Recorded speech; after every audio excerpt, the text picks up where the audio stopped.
The deserted streets were dead as we traversed through the quarter. Decatur Street stood empty and boarded up with messages spray-painted into the wood.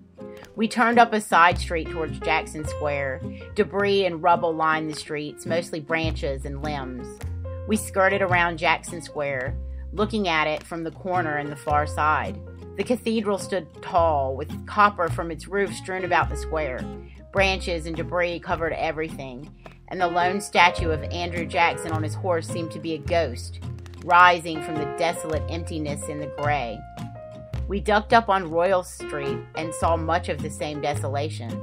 As we ventured further in, broken glass began to line the little cobblestone streets, and I noticed the busted windows all around. Looters had ransacked the insides, taking what they wanted. Nothing was open. The doors that were normally bustling with hawkers and customers lay silent and closed up tightly. It was quiet. The clouds rolled in now, and the sun ceased to be available to us. The whole atmosphere was ominous, to say the least. We reached Canal from Royal and once again waded in about a foot of water. Canal, too, remained silent. The 1950s storefronts of Canal usually lit up with deals and alluring displays, but they lay dark and silent that day. Shattered glass clung to busted windows, and streets were littered with mismatched tennis shoes left behind looters. Boxes floated in the shallow water, and busted glass clung to almost every establishment. Yet Canal stood quiet and deserted in its ruin. I noticed that Reese's tattoo shop lay untouched. Reese bounced between the roles of a bail bondsman and a tattoo shop owner, a friend and enemy, and everything else in between.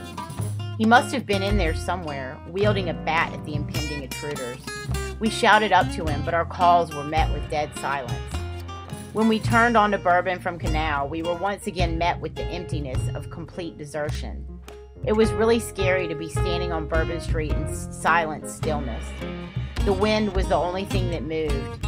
The doors were normally crowded with hawkers and bustling with customers, but they lay silent and closed. The neon lights had disappeared, and in those moments, the eerie silence on Bourbon Street was deafening.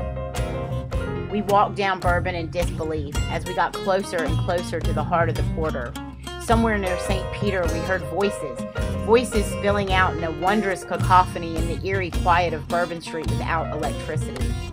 Formerly bustling with bars, people, and alcohol spilling everywhere, Bourbon Street lay broken and boarded up.